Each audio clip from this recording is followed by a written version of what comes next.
Hi, this is Kean Carson, and this is my final project for Geography 167. Today I created a reference map of the United States that focuses on the recreation areas. So things I thought useful to include in that are areas like national parks and national forests, which are seen respectively in light and dark green, as well as rivers, and then my personal favorite and what I wanted to focus my map and my site on, which is mountains and especially climbing them. So the mountains I included, the red are volcanoes, as you can see in the legend. Those were not my highest priority. Those are just kind of an interesting thing to include. Many of them aren't as climbable or aren't climbable at all, as some of them are more lava field type than actual like stratovolcano.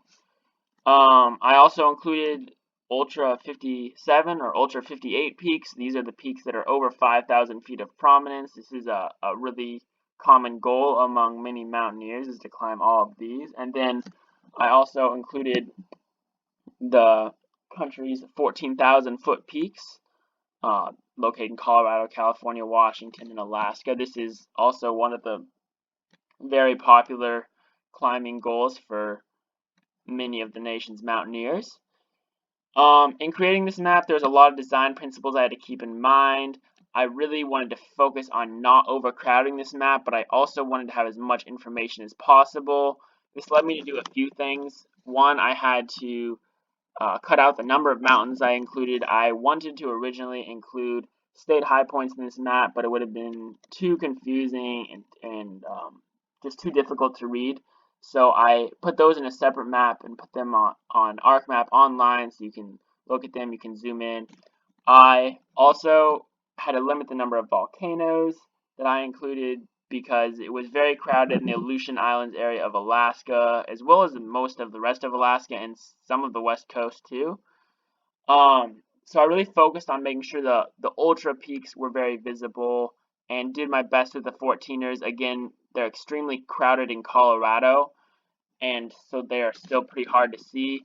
In order to cope with that, I also created ArcMap online, online ArcMaps of all these, which you can view and you can zoom in, and it does actually a much better map because they're all labeled, and I use the base map that is OpenStreetMap, which is really awesome because it actually shows most of the trails up them. So it really fits well if you're trying to climb these peaks.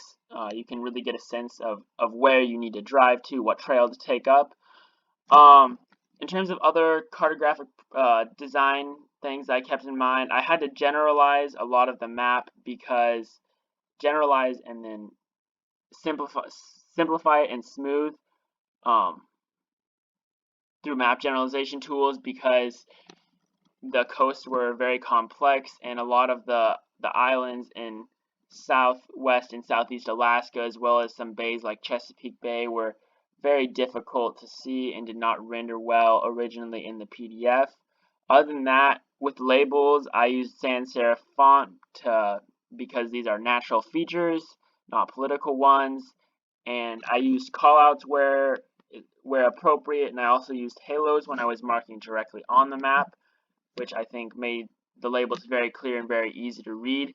I included a scale for the main map. I did not for Alaska and Hawaii, which I did note should not be applied to the scale as they are different sizes and were put in for the purpose of showing all of these on a map.